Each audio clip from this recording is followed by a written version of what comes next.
Hi everyone, great to have you back. And if you're new to the podcast, welcome. My guest today is Brooke McIntosh, an inspiring young woman who's doing extraordinary things to raise awareness for mental health and suicide prevention. After facing her own struggles with mental health, Brooke is now channeling those experiences into a movement of passion, grit, determination and courage. So get comfortable and settle in for an honest and heartwarming conversation that I'm sure will leave you truly inspired. Let's dive in. So Brooke, welcome to the podcast. It's such a pleasure to have you on board. I know you've got a busy schedule and we talk about that in a little while, but thanks for coming along to have a chat with us today. So cool. I love having conversations like this and I feel like we're going to have a really good one today. I think so too. So just to put into context for the listeners and viewers, so I started following you a little while ago on LinkedIn, and that was through mutual connections and that kind of stuff, and that was following your last run from the Pilbara down to Perth, which we'll talk about in a minute as well. So that's really how I came to know of you. So it's really, I'm thrilled to have you. That's cool. Sometimes I go on LinkedIn and I'm like, is anyone seeing this? So it's actually really cool to hear that you've discovered me off LinkedIn. Oh, absolutely. I followed all your posts and it's the run that got me as well. Wow. It's something so unique and different that you probably wouldn't normally cross paths on LinkedIn. So that's probably why it stood out. Because, all my other LinkedIn connections are they were done through very sort of corporate kind of lines, but yours like an athletic kind of avenue. Hang on, this is different. This chick's different. So But before we jump into the convo, let's just a really quick fun pop quiz just to get to know Brooke. All right. So, what are your preferences, summer or winter? Summer. It's kind of a no-brainer. I don't even know why I bloody asked that. Summer, but not when it's 42 degrees. Yeah. The heat lately in Perth is I know, just ridiculous. the last few days, right? Yeah. What? Beer or wine? Wine. Wine? Yeah. Red wine through and through. Red? Yeah. Okay. Although this year, I'm no alcohol. Of course. The whole year. Of course. Yeah. Favourite cuisine? Oh, cuisine. Oh, Jester's chips. Hot what? chips. Yeah. If you haven't tried Jester's chips. Kidding? Jester's? Yeah. I didn't even know they did chips. I have them, no joke, maybe 3 times a week. Yeah. Okay. Everyone goes there for pies, but Jester's I didn't know they have had the chips best at all. chips ever. Yeah. Here we go. Okay. Holiday destination, tropical island or bustling city? Oh, tropical island. Tropical island? Yeah. Okay. That makes sense. Beach for sure. Favourite band or artist? Favourite band, Teddy Swims is my favourite at the moment. Oh yes. my God, I love it. The song Lose Control and Boy, I know, right? Yeah, his depth and his emotion that he brings into it just gets us in the field all the time. Yeah. The first time I heard one of his songs, I can't remember which one it was, but it was a cover. I think it was a Stevie Wonder cover. I heard it on the radio. Never heard his voice before. And I thought, geez, this artist is good. Then I actually saw him and to me, the voice didn't match how he looked. Oh, 100%. Yeah. So he's like this big, bikey teddy bear from the outside, but then, crumbles. Yeah. No, he smashes it. So Teddy Swims, we're good. So this one might not be that easy to answer. What do you prefer, running or talking? Both. At the same time. Talking while running. Yeah. Now watch some of your social media stuff. You do that. I love talking and running. What do I love more? If I had to choose one, that's a real hard one. Yeah. Can I speak and walk? Okay, we'll say talking while running. I'm happy with that. Were you okay? So that's a bit of a segue into the chat. So were you always a runner, like an active kid or sporty kid growing up? I always had an interest in sport. I always loved my sport, but and I played sport. But then, when I was about 15, I stopped playing sport and turned to the weights, and I didn't start running again until I was like 2 years ago, 3 years ago, probably now. Okay, so you got into the weights at, 13, 15? Yeah. Okay. Yeah. So I started playing, I loved my netball, and I absolutely loved my netball. And I started running when I was about 12 or 13 years old, every morning and every night. But then because I was running so much and because I'm going through my teenage years, my hormones are changing, everything's changing, I didn't have the knowledge that I needed to eat more to be able to sustain all of the training that I was doing. Yeah. So I was limiting all my foods and I was consuming maybe 300 to 600 calories a day while training, running, playing sports. And then that's where I started suffering with eating disorders, anxiety, depression. And the doctor said to me, if you don't stop training, you could be hospitalised. So I stopped my training, but that was the only education I got. So I stopped training and I stopped all my sports when I was like 15, 16. That was 15, 16. Yeah. And then that's when I turned to the weights section because I was like, all right, I'll stop cardio and exercising and I'll turn to the weights, which is still training, but it's not cardio. I just didn't have the knowledge that I could do it all if I had more food inside my body as well. Yeah. Did you find that hard getting over that nutrition? It's still a mental battle. Really? To this day, yeah.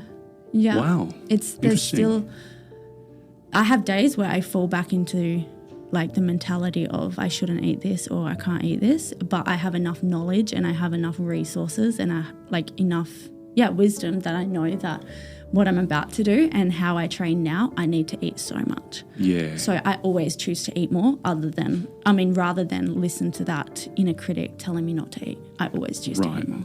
I now consume maybe like 5,000 to 10,000 calories a day, which is insane. That's ridiculous. My body needs it. Yeah, and we'll get into your workload in a minute, but that 15, 16-year-old Brooke with eating complications, you started your weight training and you went further, didn't you? Like you did competitions and that kind of stuff, yeah. Yeah, so I started doing the weight training, absolutely loved the weight training, but then that was never enough for me. And I was like, well, I want to train something. I want to do something. And so then I started turning to fitness models and I wanted to get on the stage. But the underlying to all of that was I wanted to do that to feel good in my body. And in order for me to be able to get on the stage, I needed to hit like stage weight or look a certain way. And even that, I remember the day that I got on the stage when I was 18, I remember looking around and then looking in the mirror and being like, I'm still too fat. I was 18 years old and I was 49 kilos. Like, that's not healthy. That's not healthy, yeah. No. Did you enjoy it? Like, did you enjoy it? No. I mean, like, from the outside, I had a smile on my face. Yeah. But I hated myself in the inside. Wow. And I hated doing it. I hated showing up and I hated getting on stage and I hated training like that. I hated every part of it. But if you asked me back then, did I enjoy it? Yeah, of course I did. And I did a photo shoot with one of our family friends, Lisa, and I still use the photos to the day.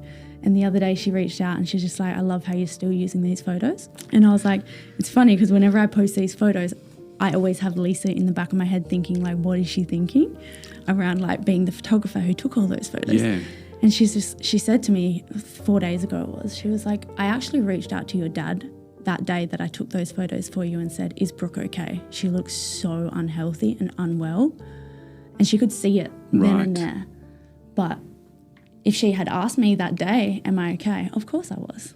Because I didn't know better and I was masking all my insecurities through weight training, through getting on the stage. And then did it get to a stage where you couldn't mask it anymore, or how did the whole thing unfold for you? Like you said, you were masking a lot of your insecurities with the training. Did you reach a point, like let's say this comp, for example, where you said, I'm still too fat? For the fitness side of things, I moved to Karratha and I started working at this CrossFit gym. And I seen this one lady there, Shari Tyndale, and I was like, how is she moving her body like that? How is she lifting like that? And I don't know how it come about, but she told me her weight one day. And I was like, how do you weigh, quote unquote, that much? Because I thought it was a lot. Yeah. How do you weigh that much and you look this good and you're that strong and you can move your body like this? So then I started asking her what's she eating. And that's where it just like flipped a light on inside my mind that was like, okay, the weight on the scale doesn't matter. I want to know how much I can lift over my head. And then I started becoming obsessed with CrossFit and lifting more and more weight. And Shari helped me do that. But she also really helped me turn the light on that, showing that the weight on the scale doesn't matter. It's how my body can function, how my body can move. But on that, it was still a battle with the food as well. Yeah. Yeah. And I think I don't think there still would be so many, girls and guys, to be fair, that are making those mistakes to this day. Like, they follow these fitness models on social media and just do what they think they should be doing. Yeah. In terms of throughout my whole time and I've been strength training, running, whatever, and CrossFit, all different training. I've been training since I was 12, so maybe like 17 years now. Yeah. Throughout my whole time, what I've come to realise that if you put the scales aside, if you put your physical weight aside and you focus on how you feel when you train and you focus on what ability your body is able to do and how it's able to move, the rest is byproduct. Yeah. You're going to look good. You're going to look slim. You're going to look trim. You're going to look fit, and you're going to be able to lift loads, run fast, run further when you start nourishing your body more and focusing on how it feels instead of how it looks. The looks come as a byproduct. But if you focus purely on the looks, it's never going to come because it's never enough. Yeah, you're never satisfied. Yeah. You're never satisfied. And I find that I've got a lot of friends who are bodybuilders, classic examples, they're never happy. It's like you get on stage. Body dysmorphia. Body dysmorphia. Yeah. You get on stage and then you're lined up against like 10 other dudes. Yeah. And then you're looking at his quads and you're like, I want his quads. And you're looking at his glutes and it's like, I want those glutes. If only my biceps were a centimetre bigger.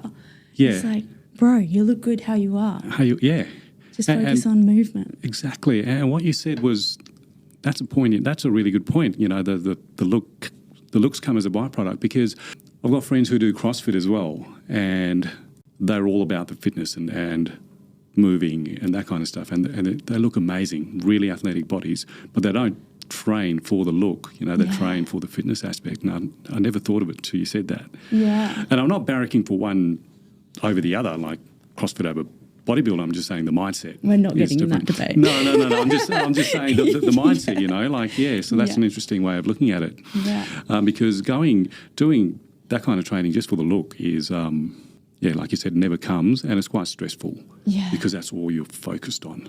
Especially the bodybuilders. Oh, absolutely. My shoulders need developing, or my lats aren't wide enough, or it's always something. Yeah. And it's just like, you're never going to become happy if you just focus on the looks. Yeah, absolutely.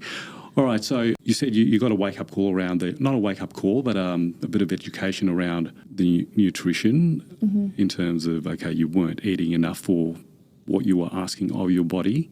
So what did you do with that information then? Was that a pivotal point where you started training differently, or you changed your... Yeah, I definitely started training differently, and I started doing more education and research, and I actually become a PT myself. Oh, right. I started my personal training, and I started helping people in the training field, but I was never actually really helping myself. I was gathering all the knowledge, but I was not actually embodying anything that I learned. Interesting. Okay. Yeah. So I was the queen of knowledge. But when it comes to the embodiment and actually applying all of the education that I learnt to myself, I lacked that drastically. Not walking the talk. Wasn't walking the talk. Yeah. No. Okay. I wasn't walking the talk up until August 2022. So literally 2.5 years ago. So talk us through that 20-year-old Brooke to I went 3 years ago, 2.5 years ago. I know there's a lot of ground to cover there. In August 2022, that's when I was always seen as this healthy Brooke. She loves training, she loves gym, she just loves keeping fit. But it was in August 2022 when I couldn't mask anything anymore, and I had to remove all the masks because I was going through the depths of suicidal ideation. It was the week that I was planning to take my own life, and I was on the way to a local high school to deliver a talk on confidence, because everyone's seen me as this confident human being. And I was driving along the highway going 100 k's an hour, and all of a sudden I smashed into a concrete bollard, and a triple semi-trailer truck come out of nowhere and smashed into me. And it was a double hit, double whammy. That was the biggest wake-up call of my whole entire life.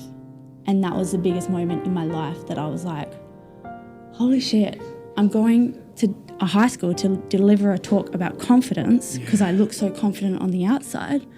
But the woman that I am, she hates herself. She's not confident on the inside. And when that truck accident happened, it was literally just like a flash before my eyes. And it was like my biggest wake-up call to go and seek the professional help that I needed to start working on the internal. because I had to remove my mask. And that week, being the fact that I planned to take my life, I also uncovered that I didn't want to die. I just wanted the pain to end. And nothing I was doing for 10 years was ever going to end the pain because I was so focused on the external. Right. Cool, I'll buy a new bag. Cool, I'll lose 5 kilos. Cool, I'll get a new job. Cool, I'll go travel overseas. I did all that. I bought a house. I bought my dream house. I plastered it everywhere all over social media. But none of that ever gave me my happiness. And I still hated myself. I was still living a silent battle inside because I was so focused on the external. And it was in that moment that I was like, I just wanted the pain to end, so how can it end? And then that was like a door is open. Okay, put up your hand, ask for help.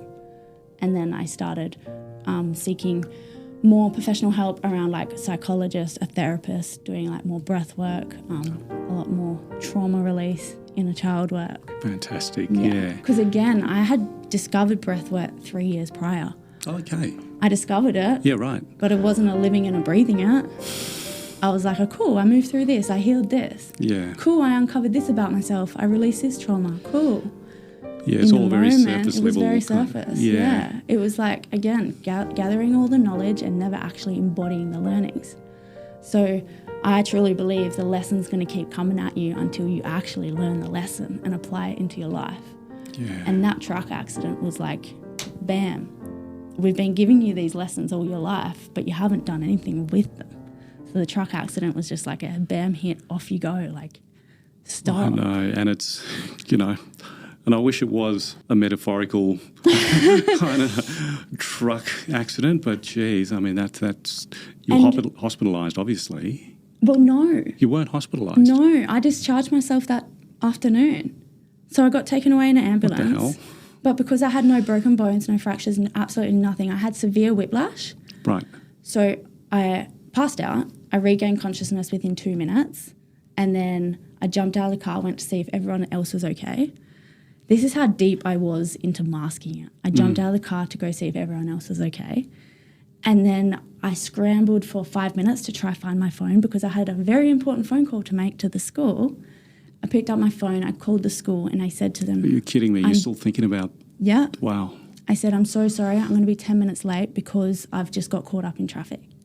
And then I went and sat on the side of the road. I looked around me.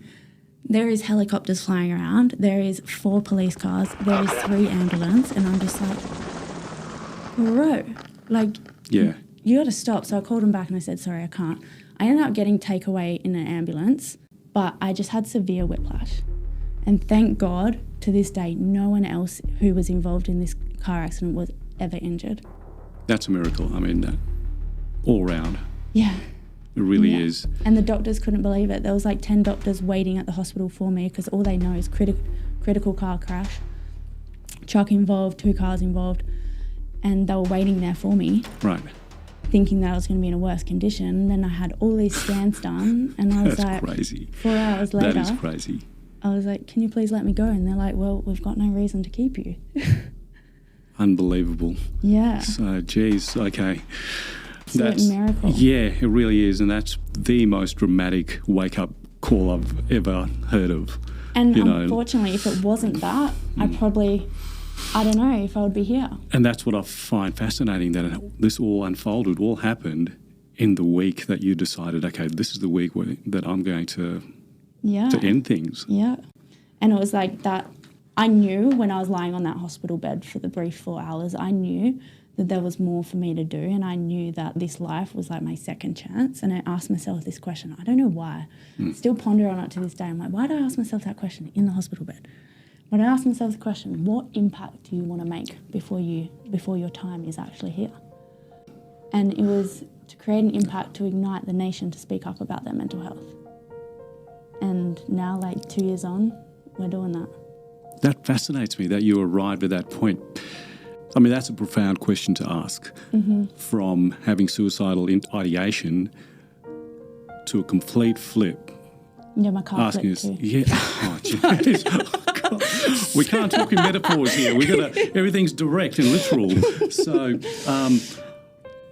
like a complete 180 to, okay, from suicidal ideation to what can I do to impact. I mean, that's a massive shift in a very short space of time. That's a huge mindset shift. And really, that's a good takeaway, because mindset shifts can be that easy if you allow yourself to let it shift. It really can be, because we tend to hold on to, the ego and who we think we are tries to protect us, and we kind of hold on to, no matter how unhealthy our belief systems are, we kind of hold on to it because it's safe. It's all we know. It's safe, exactly. Yeah. And that's what the ego wants to do, right? It wants to keep you safe. There was just a deep knowing, like throughout my whole life, there was just a deep knowing that who I was in front of cameras, who I was in front of people, it was never me. And I definitely think that like that moment had to happen. But that moment was just like, oh, you've been putting everyone else first your whole life. Yeah. You've been trying to live a life to please others. Like, nah. Like, who is Brooke McIntosh? Who does she want to be? You know who she wants to be. Now you've actually got to embody that version of yourself. And that was like even returning to work, it was just like instantly I was just a different person. And work, so you were FIFO at this point? Yeah. Yeah. So returning to work was interesting because I had a conversation at pre-start.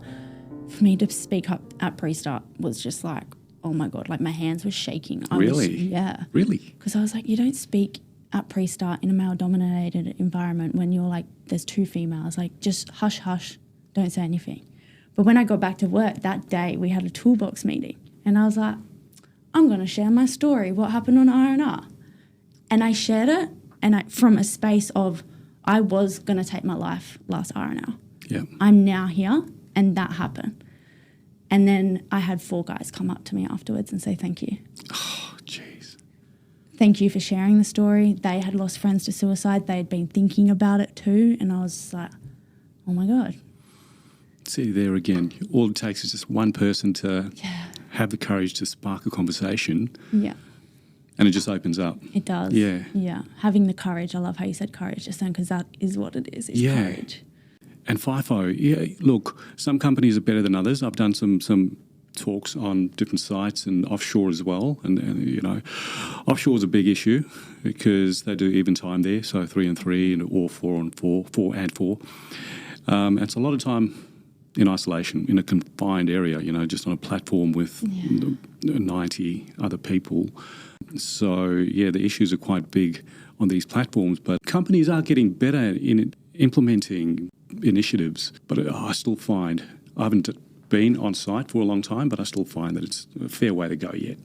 Yeah. Yeah. And then you hear a lot of people go, but you get paid the big bucks. That annoys me. Because I'm from a policing background and, same thing. We went away to horrible places and people would say that.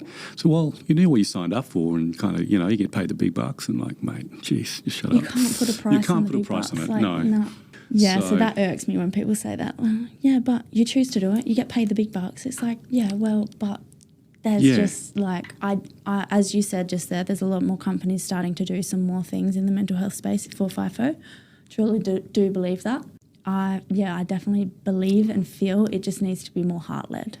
Instead of a chicken flip, it needs to be more heart. Completely and agree. Connection. 100%. Yeah. 100%, because, you're right. And some companies implement these things after royal commissions or, after inquiries, Senate inquiries. So we'll put this in. And you just can to feel appease that. them. You can feel As it. an employee, you can feel that. Yeah, and if it's like disingenuous, absolutely. Sexual assault is one of them. Mm-hmm. There are things put in place that are supposed to reduce the incidence of sexual harassment / assaults, but it's so watered down and not from the heart, and like you said, they feel it. Yeah, you definitely do. And like it needs to be, it can't be blanket, black and white. No. It needs to have, but then again, you can't really like give more to one, not to another. And like when you start implementing more things, we're not here to talk about FIFO or anything. But when you start implementing more things, it's like, all right, then the males feel excluded or they can't say anything because then a female can say this. And it's just like, it's not tit for tat. It's not, Exactly. There's so much work to do around it. I don't know what it looks like. But I know there's a fair way to go with them. Yeah. So you ask yourself the profound question of, okay, I feel that I'm supposed to do more to impact. What was the answer? What Did you come up with an answer for yourself? Yeah. Yeah. Okay. So let's talk about that. So In that was moment, that the lead up to? Sorry, in that moment. Yeah, in that moment, it was definitely to ignite the nation to speak up about their mental health. It was definitely around mental health. Did you have a strategy, like as to how you're going to do that? When I went back to FIFO and had that conversation, I was lying awake in my donga, so in my room bed. The bed is just so hard and uncomfortable. Anyway, I was lying awake and it was like 2 o'clock in the morning and I just couldn't get back to sleep. And I was like watching the time tick down and I was like, 3 more hours to get up, 2 more hours. And I just kept watching the time and I was like, I'm going to run from the Pilbara to Perth. And I was like, yeah, that's what I'm doing. So I messaged 2 people. I messaged my brother, who is an athlete. He's a huge part of my life, huge inspiration to me. So I messaged my brother. There's always been like a little bit of sibling rivalry. Of course, kind of thing there, always is. But then I also messaged a guy called Nick, and he is just a friend who I met inside a business community, and I was like, you're a physio, you'd know how to get me there. And I messaged Nick and I said, I've got this grand plan, going to run 1,600 Ks to raise awareness for mental health. The next day, my brother was like, you're batshit, you're not going to do that, whatever. He asked a lot of like thought-provoking questions to get me thinking, but he just never believed. But Nick, he gave me a call and he's like, cool, when we doing this? And he made me put a timeline on it straight away. And he's like, awesome, you're doing it next year. We need a running coach, you need to start doing this and this and this. And it started And that's how it started. So were you a runner at this stage? Where you decided, I want to run 1,600 Ks? Were you? No, but I always kind of had a little interest. So the year before, I set myself, and I only knew this when I looked back on Instagram, and Instagram memory come up. And I was like, oh, that's right, I did that. So the year before, I set myself a goal to run 5 kilometres a day for 100 days straight. And I did that. It was like small actually a really big goal compared to some others. Yeah. But I did that. But then after that, I just stopped. I didn't do anything else. Right. I just kept doing the weights and like moving my body how I wanted to. Nick was like, how much running have you done in the past? I was like, well, I've never ran over 7 kilometres. He's like, okay. And there you are, No going straight worries. for the 1,600. You're like, Straight geez. for the 16. He's like, so what's that going to work out to be a day? I was like, if I could hit 60 Ks a day, that would be great. And we did it. And I solidly trained for that feat for 9 months. Got my running coach, started doing a lot more running-based weight training inside the gym, stopped the CrossFit, stopped everything else, and then went all in on that. And come December 2022, I had to make the decision, do I keep working FIFO or do I go out? And because by that time I was also building my side business. Yep. Do I keep working FIFO or do I go all in on my dreams? And that was the moment that I just was like, I can't work 14-hour days and train 6 hours a day and try sleep. I can't do that. So that's where I chose to give up FIFO and go all in. Was that a hard decision to make, like to jump out of your safe bubble? To jump out of the safety net of like, this is your finances. Yeah. And because I had a mortgage and all this to pay as well. Yeah. So I accumulated so much debt during that time as FIFO. But yeah, so it was a hard decision to make, but I was just like, no, it's now or it's never. And that's a huge message, because a lot of people just get stuck in where they don't want to be for years on end because it's safe and, you know.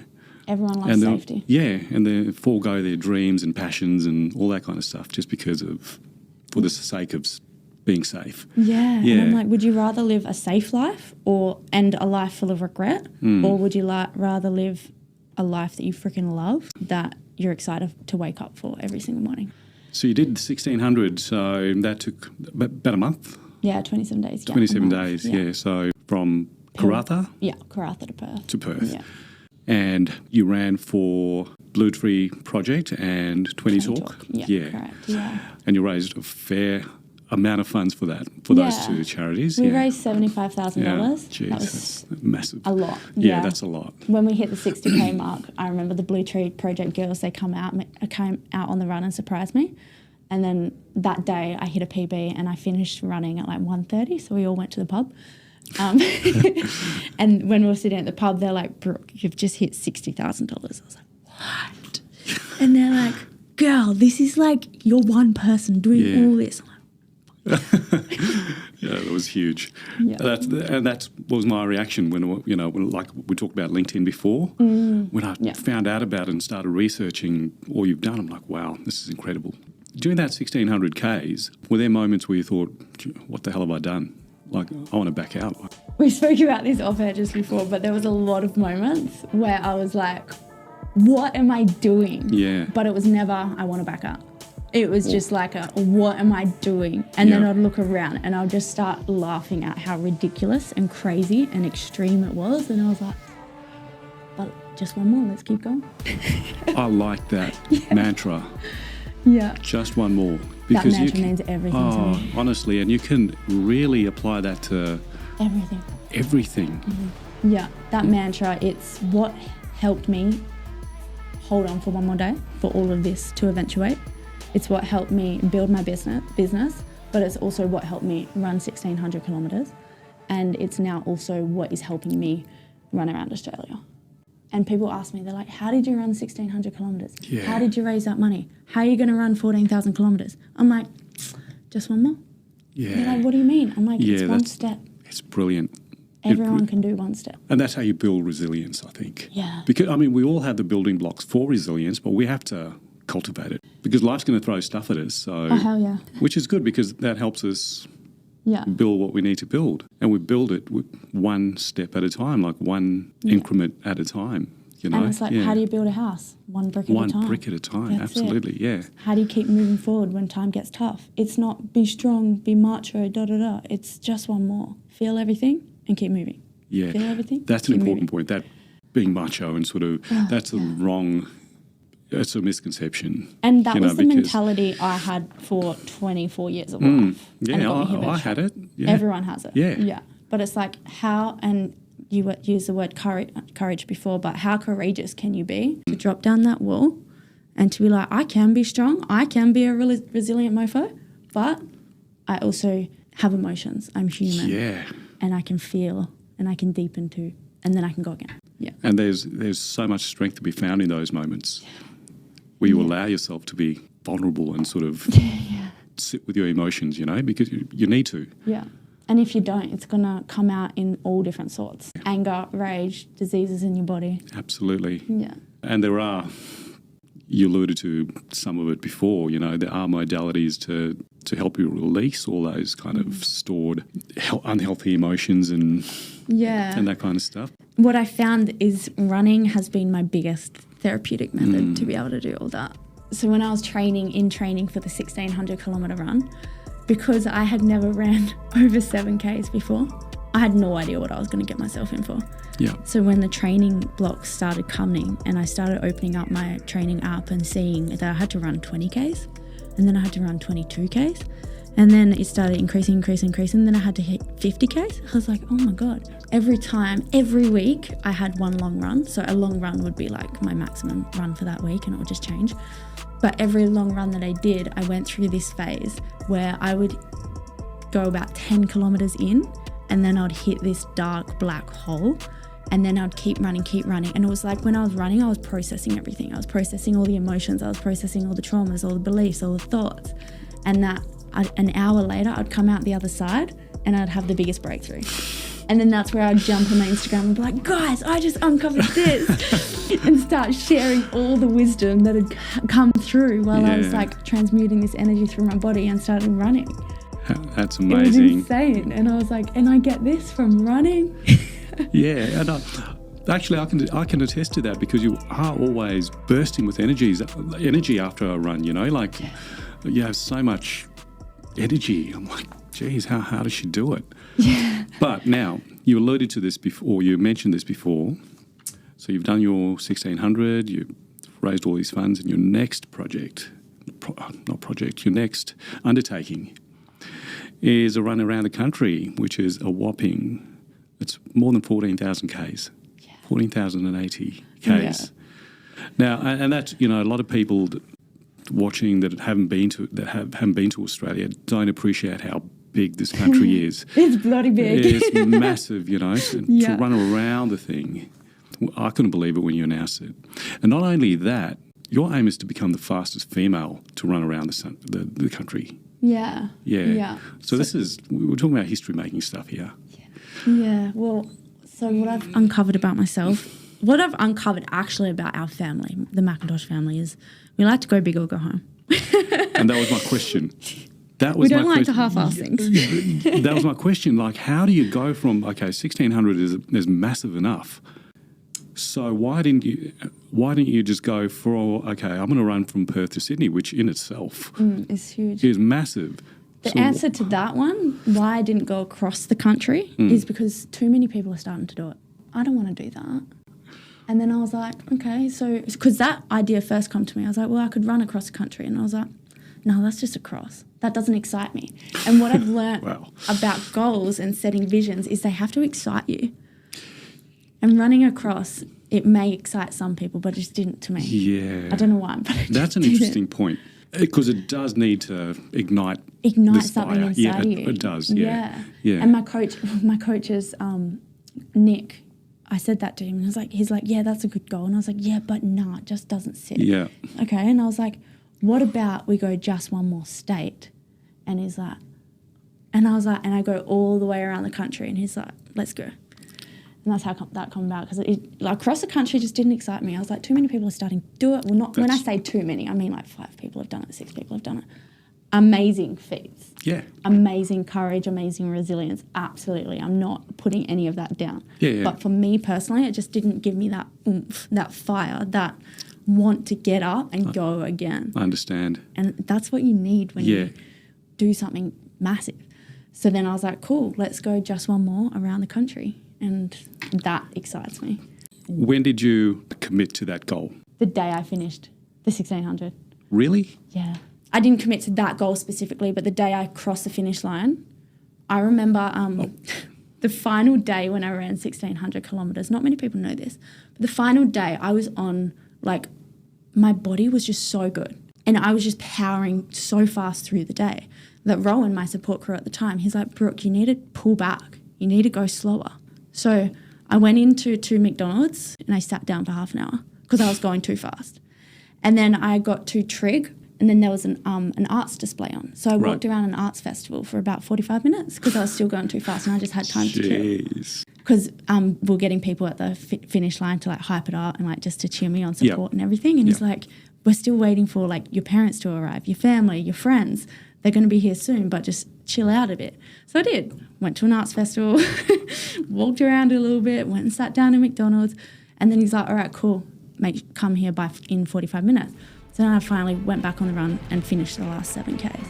And across the finish line, I was like, I still have so much in me. Why did I tell anyone I'm stopping today? That's incredible mindset. And the week after, I went and ran a marathon because all my friends were. And I was like, well, I want to run. So I did my first ever marathon and I got my medal. And I was like, it took me 1,645 kilometres to get a medal. So you allowed yourself a week to recover, basically, before you did a marathon. So did you need the week? I didn't, but my coaches were really being like, pull back. You could have stress fractures. You could have all this. So you need to stop running. But when I was just sitting down at home and just doing nothing or slowly moving, I was like, I need to run because this is for my own mental health. I feel worse just sitting. So I would go out occasionally for just shorter jogs, but I never went full extreme until maybe 6 months after. Right. I mean, I did the marathon, then after that, I just did short jogs for about 6 months. And so is that when you started training for this one? Yeah. Okay. Yeah. So what does that look like? Are you in a deload now? Because you're only days out. 37 days out right now. 37 days out. Yeah. I said that. I said 38 yesterday, and I was like, oh my God. Yeah. So fast. It's close. Yeah. So the 2nd of March is D-Day. That's D-Day. Yeah, that's the big dance, I call it. Yep. All right. So like I said, you're in a sort of deload phase now? Only for this week. Yeah. Okay. So I'm in a deload week now where I've got, throughout the whole up until March 2nd, I'll be maintaining 3 strength sessions a week. Right. So I still do 3 strength sessions this week, but I only run 50 kilometres this week. Only. Yeah. But then next week and the week after, so I've got 2 weeks back to back, and they're like a pre-dance trial. This is what my running coach is calling it. Yeah. Where I have to run 280 kilometres and 350 kilometres. So that is next week I have to do 3 80-kilometre runs back to back. Which is what you've been doing leading up to. So I've been running 80 kilometres, but I haven't been backing it up the next day. Right. I've backed it up with 10 kilometres, okay. not a whole nother 80. So it will be like a little trial to see how my body responds in the next 2 weeks and see how much downtime I need recovery during the daytime and breaking it up. So it'll just be more trial and error in the next 2 weeks to come. But and then from there, it will be 3 weeks deload. Do nothing. I'm going to go chill by the beach, work, and do more of the logistics for the run. For the run, yeah. But not much training. I'll still do my strength training, but I'll literally just be walking and staying off my feet for 3 weeks. Yeah. So the 14,000 Ks, so let's break it down. Okay, so what are you doing daily?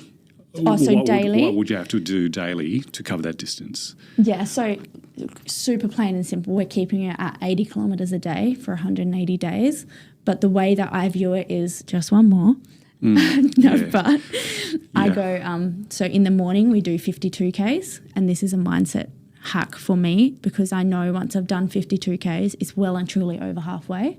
When I come back in the afternoon, I've only got 28 Ks to go. And this worked really well for us when I did the 1,600 kilometre, is I'll do just over halfway in the morning. And when I say morning, I'd finish by about 12:30. I'd jump in the van if it was set up, or I'd just jump in the car in the cool aircon. I'd put binaural beats on. I'd put my recovery boots on and have a quick nap for like 30 minutes. I would have like a massive meal as well. And then after that, my recovery downtime halfway through the day would be about an hour, and then I'd get back out there on the run. And my legs were fresh as. My mind was fresh as to go again for the 28. Yeah. So in terms of support crew, like you said, you only had, is it Rowan? Yeah. On the 1,600 Ks? Yeah. What about the next one? So Rowan's coming for 3 months. The run's going to take 6 months though. So Rowan was initially going to come for 6 months. However, he's got life to do as well. Yes. So he's now only coming for 3 months. And I don't know what we're going to do for support crew after the 3 months. Okay. We haven't figured that part out yet. Okay. But we've put the feelers out there to a lot of people, and we've had a few people come back and be like, yeah, we can do this part, we can do this part. Okay. Which is good, but nothing's secured or like set in stone yet on who the support crew is. Okay, so all those listening, jump on board. So, you want to support? Come get support. around it, yeah. So how can we support you? Like, I know there's only 30 days out, but there's still ongoing support throughout the run. Yeah. How can we get behind you? Yeah, so for the 2 weeks that I've got like my pre-dance, I'm inviting a lot of the Perth community to come run for those 80 kilometres with me, whether it's 1K, whether it's 10K, 20Ks, whatever it is. Yep. Come run a little bit. On the kick-off day, which is March 2nd, definitely come down to City Beach and come run with me for the first leg. But even throughout Australia, I want people to come run with me. So wherever you are in Australia, if I'm running through your hometown, the map's on my Instagram, have a look there and schedule that date schedule the month in your calendar, because the date is like hit and miss, because I can't be like 110% that's where I'm going to be. Of course, yeah. But I'm inviting a lot of people to come run with me this time. Awesome. Schools, communities, run clubs, yeah. Because you're going anti-clockwise, aren't you? So you're from City Beach, you're running south, and then sort of around to Adelaide and that way. And the reason why I'm doing that is because I had it sounds so bizarre to say, but I had so much fun on the West Coast route that I want that to be my home stretch. Fair call. And finish off there again. Yeah, that's a fair call. Yeah, definitely come run with me. Follow along on Instagram and YouTube. We're going to do weekly recaps on YouTube, because everyone just loved seeing all the raw footage on like behind the scenes. Yeah, and really, if anyone out there hasn't seen your first documentary, absolutely go and have a look at it, because there's some raw stuff on there that it's a tearjerker. It is. It's and it's it's inspirational. It's all this stuff. So do yourself a favour and go and watch it. Even on the 1,600, I say even, but how do you keep yourself motivated or disciplined? And like you said, there were moments where you said, "What are you doing?" Yeah. What is your mindset? I know you have your just one more mantra, but what is it that keeps you so alive? And the just one more mantra wouldn't really mean shit if I didn't know my why. Like I could just be saying to someone, "Go just one more," and they're like, "What? But it's so hard. Like it just doesn't make sense. It just like doesn't help me." And I understand that, but that's where you got to go deeper, and that's where you got to know your why. So it's like, what pulls on your heartstrings? For me, mental health. And I do it to have just one more conversation so no one experiences the depths of darkness alone. It's beautiful. Yeah, and that's what keeps driving me.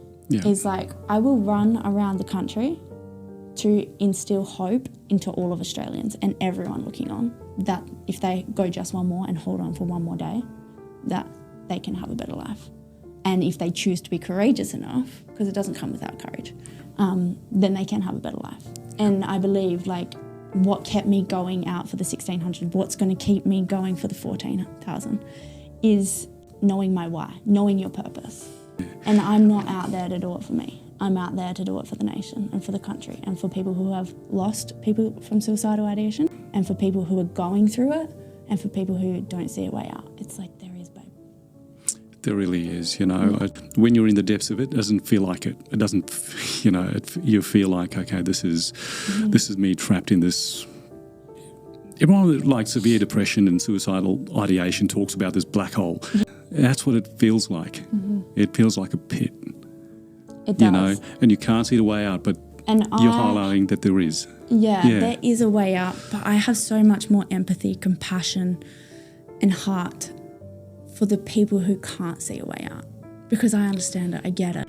And when you're in it, it just feels like there's nothing and there's no hope. And it's like a lot of people, they use their kids to hold on for hope. And if you don't have kids to hold on for that hope, then what are you holding on? Yeah. Like, and that's where connection is key. Yes. Conversation and connection is key. Yeah. And if you're someone who just continuously isolates yourself, you're not going to find a way out by sitting on your couch, playing pity party, playing I'm in a hole, I can't do anything. And it's not going to evaporate by itself. It's not. Yeah. You need to be courageous enough to do something about it. And it's like first acknowledge it and then do something about it.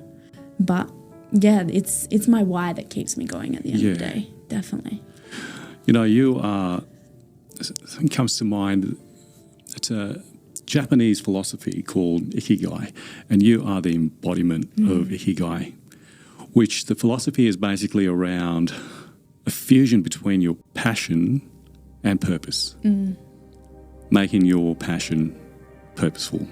A direct translation really would be a reason for being. And you're just, well, you said that, you know, your why and how you want to inspire so many people around Australia and globally, driven by your passion through, you know, using your passion as a conduit to get those conversations going. That to me just says Ikigai all over. So, yeah. Yeah, and it definitely hasn't always been that way at all. No, you were saying before. Yeah. And I believe that one thing, two things, is you can 110% turn your pain into your purpose. And what has happened to you in life, and like the name of your podcast is everything. Reclaim. And what has happened to you in your life, you can use that as a poor me, pity party, piss poor, or you can use that to inspire and ignite you to heal those traumas, to move forward and do something with it and share your wisdom through it. And that's what I do. But what I also know to be true is this came from my brother, and my brother being brutally honest with me when I finished the 1,600 kilometre run. As I mentioned before, there's always a little, I'm his little sister, big brother rivalry. Yeah. I feel like that's always going to be there. I love him so much. But he said to me, I asked the question around the dinner table through with my whole family, and I said, did you believe that I was going to do the 1,600k run? To everyone. Everyone said no. But no one could tell me why. And then my brother, he was like, I didn't believe you were going to do it. And I was like, why? And he's like, because every time you've said you're going to do something in your life, you've given up at the first sign of adversity and hardship. Really? And he's an athlete. And he's like, I thought you were going to get injured and just be like, too hard, not for me. But the fact that you kept going, and it was in that moment that it clicked for me. I was like, I kept going because I knew that this was my dream. I knew that this was me being authentic to my truth, to myself, my essence, and that this was mine to do. And I was like, okay, if you continuously follow other people's expectations, dreams, standards, and what you should be doing, you're not going to achieve shit. There's so much of that going around. Yeah. Or you may achieve it, but you're going to feel empty. Yes. And the fact so you keep that chasing because so you keep chasing. And the fact that I was just like, cool, I don't care if anyone believes in me, I don't care if anyone backs me, but this is what I'm doing. All in. I faced so many challenges. I'd faced so many adversities out there, but I just kept going. Because I was like, this is my dream to claim. Off I go. Even for this 14,000, my family's like, I don't know what she's doing. She's batshit, but do they back me now? Do they believe in me now? No, not really. Will they when I cross the finish line? Maybe, but I'm not doing it for them. I'm doing it for me and for something higher. That's beautiful. Yeah. So that was like my biggest wake-up call with it all, and for everyone, it's like, put down the mask on who you feel you have to be. So put down the mask and just lead with who you want to be and who you're here to be. Those are very powerful words because, there are very, very few people can say that they are living authentically. And like you said, authenticity means living a life that's aligned with not just your values, but really with your soul, because values are learned and really with your spirit. They're completely aligned. So authenticity for me is, somebody said to me before, that's your word, isn't it? I'm like, it's such a simple word, but it's so unattainable to a lot of people. It really is, because not unattainable because they can't reach it, it's because they won't allow themselves to. It's a permission slip. It's the allowance. Permission, absolutely. Yeah. It's like, how do you allow yourself? You be courageous enough to be disliked. You be courageous enough to go alone for a while. You be courageous enough to be like, hey, that's not me. And we said it off air just before, like, when I run, I am so down and dirty, doing hard shit, like I'm eating all the lollies, drinking all the Coke, like blood noses, like I don't care, I'm doing whatever it takes to get it done. And then after that, I love to dress up. I love to do all the nicer things. and I can do both.